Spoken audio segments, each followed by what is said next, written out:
20th December 7:54 డొంకరి Yadamma అనే 62 సంవత్సరాల మహిళ గాంధీనగర్, గన్పూర్ మండల్ అండ్ భూపాల్పల్లి డిస్ట్రిక్ట్ కి చెందిన ఎంజిఎం హాస్పిటల్లో అడ్మిట్ చేయడం జరిగింది. తీవ్ర శ్వాసకోశ సంబంధమైన ఇబ్బందితో మన దగ్గరికి రావడం జరిగింది. అయితే హిస్టరీలో ఆమె గత 4 రోజులుగా వరంగల్లో ఒక ప్రైవేట్ నర్సింగ్ హోమ్ లో చికిత్స పొందుతూ అక్కడ కోవిడ్ పాజిటివ్ గా ఓ ప్రైవేట్ ల్యాబ్ నుంచి చేసిన రిపోర్ట్ కూడా తీసుకురావడం జరిగింది. అయితే మేము వెంటనే స్పందించి ఆమెని ఐసోలేట్ చేసి కోవిడ్ వార్డులో ప్రత్యేకంగా చికిత్స అందిస్తున్నాము. Severe acute respiratory infection sorry ward కింద ఇవ్వడం జరుగుతున్నది. ప్రస్తుతం ఆమె స్టేబుల్ గా ఉన్నది.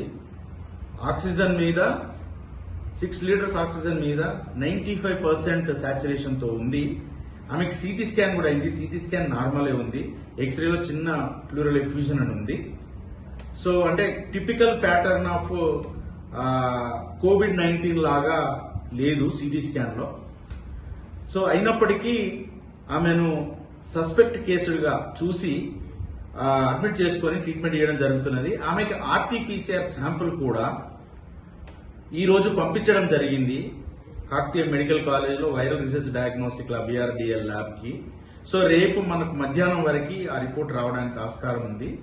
సో ఆ రిపోర్ట్ వచ్చిన తర్వాత ఏమన్నా జీనోమిక్ సీక్వెన్సింగ్ కూడా ఇప్పుడు కొత్తగా JN.1 అనే వేరియంట్ వస్తున్నదని మీ అందరికీ తెలుసు. మీడియాలో బాగా కథనాలు వస్తున్నాయి. అలాంటిది ఏమన్నా ఉందా అనేది కూడా ఈ RT-PCR టెస్ట్ పాజిటివ్ వచ్చిన తర్వాత నిర్ధారించడం జరుగుతుంది. అప్పటి వరకు ఎవరు ఆందోళన చెందాల్సిన అవసరం లేదు.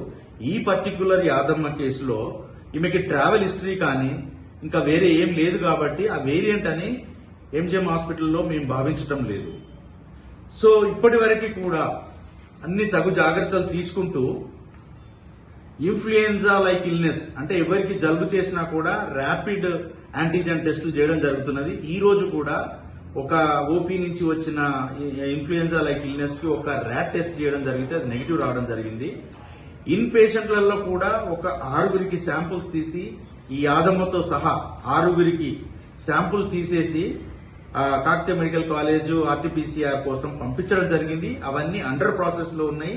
ఇప్పటి వరకు ఒక్కటి కూడా RT-PCR పాజిటివ్ నిర్ధారణ అవ్వలేదు ల్యాబ్ నుంచి. సో అట్లనే జీనోమ్ సీక్వెన్సింగ్ కూడా మనము ఏ కేసు పంపించలేదు. ఇది ఇప్పటి వరకు ఉన్న అప్డేట్. ఇలాంటి అప్డేట్స్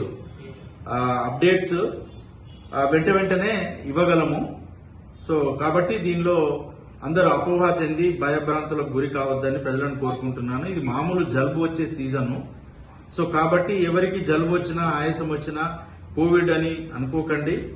అలాగని నిర్లక్ష్యం కూడా చేయకుండా ఎంజిఎంకి వచ్చేస్తే వాళ్ళకి ర్యాపిడ్ యాంటీజెన్ టెస్టులు కానీ తర్వాత RT-PCR టెస్టులు కానీ చేయగలము. ఇప్పటికైతే ఒక 50 బెడ్స్ తోటి severe acute respiratory infection ward చేయడం జరిగింది.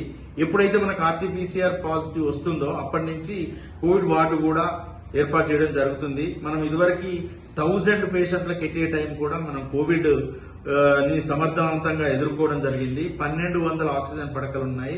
2 ఆక్సిజన్ ట్యాంక్స్ ఉన్నాయి. 23 కిలోలీటర్స్. 2000 లీటర్స్ PSA ప్లాంట్ ఉంది.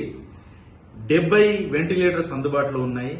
ఇతర మందులన్నీ కూడా అందుబాటులో ఉన్నాయి. డాక్టర్లు అందరము అప్రమత్తమై ఉన్నాము. అనవసరంగా ఆందోళన చెందకండి. ఏమాత్రం డౌట్ ఉన్నా టెస్ట్ చేసుకోవడానికి ఎంజిఎం రండి. మేము ఎప్పటికప్పుడు అప్డేట్ చేస్తూ ఉంటాము.